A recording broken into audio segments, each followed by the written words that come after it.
If you'd like to hear something a little different, pull up a chair. Unless, of course, you got your shit together, then maybe you don't want to. You don't want to be here. This is not for people who have their shit together. I'm the selfish mentor, and I'm just it. I'm selfish. But I have to be selfish for myself to help me, so maybe I can help someone else. Instead of living my life authentically for me, I've always known that I was of service to people and trying to figure out, oh, this tool or that tool might work to help this person without really giving it a shot to work for me. So in essence, my people pleasing has dictated a lot of my life and what I think it should look like. It's also caused some of my greatest struggle and pain. Having preconceived notions of what something should look like, being attached to the outcome. Growing up, and I was in the church for quite a few years, and I was taught that when you pray, you can be specific. Be specific about what you want. But for me, I mean, that might work for you, but for me, that made me more attached to the outcome. Even trying to detach myself, I would get in so much pain. Even if I tried to talk myself out of it, even if I detached a little bit and understood that it wasn't going to go the way that I thought it would go. And I remember telling someone who was like a mentor to me, I think I know what's next. I think I got it figured out. And she just shook her head and said, Tracy, don't have it figured out. Leave room for mystery. Leave room for the unfolding. And that's something that's kind of always stuck with me.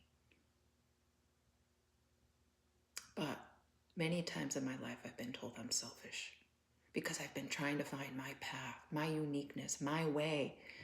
But I've been focusing so much on finding me in my path that I haven't lived being me or my path. I've spent most of my life, definitely the last 15 years, wanting to be a coach. Before coaching was popular and mainstream now, before there were training programs, before it was just a master's degree, and I signed up for it. And I didn't finish. I moved to a different state and just got sidetracked. I've been in social work for like 25 years, so I'm used to helping and working with people of all different populations. But the one thing I wanted to do was coaching because it felt like it was a glove that could fit for me. Eventually, 4 years ago, I did a training program, set up my business, got all focused on a business name, doing a website, making videos that went nowhere. I self-sabotaged before I even got started.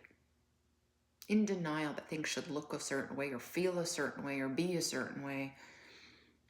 And now I've just realized I've been denying so many things and denying myself through trying to be perfect, looking perfect, when I'm quite messy and I need to embrace the chaos of being human. I don't have my shit together. And it's okay. It's okay if you don't have your shit together. I've learned that I'm a teacher, but I'm not a teacher in a traditional sense. I'm not going to stand up here on my platform saying I have it figured out, because I don't. I don't have a 10-step plan to save you. I don't have a 3-step plan to save me, but I'm figuring it out.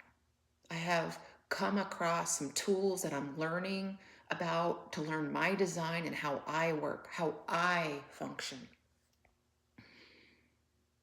And through that, I'll be able to unlock doors that maybe will help other people by following my journey or just seeing that it's possible to live it out. It's possible to attain your dreams.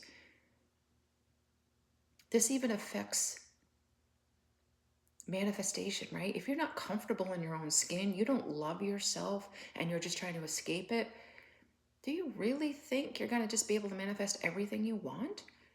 There are some out there that might be able to do that. But when there's blocks that are keeping you from being you, I don't know. That just seems a little backwards to me. Might not be popular opinion, and that's okay. You don't have to agree with me. I agree with me. And I'm okay with that.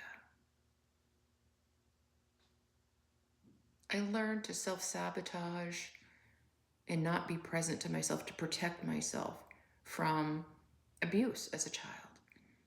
And I finally distanced myself from my abuser, cut them out because I thought I had to keep them in my life, to maintain things, to keep everything together. It was a different kind of torture, a different kind of pain.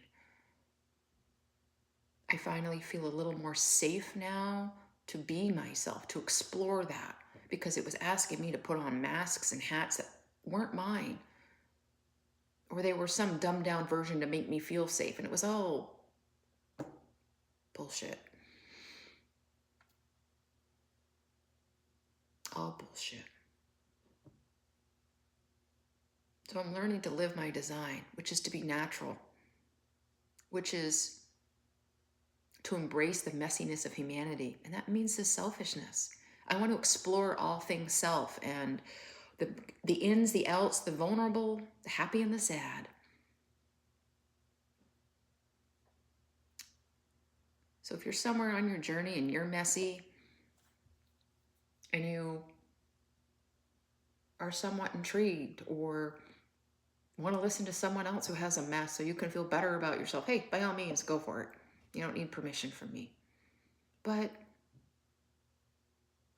if you do want to follow me, join me on this journey to see what might inspire and help you, pull up a chair. I'd love another soul friend, right? We can never have too many.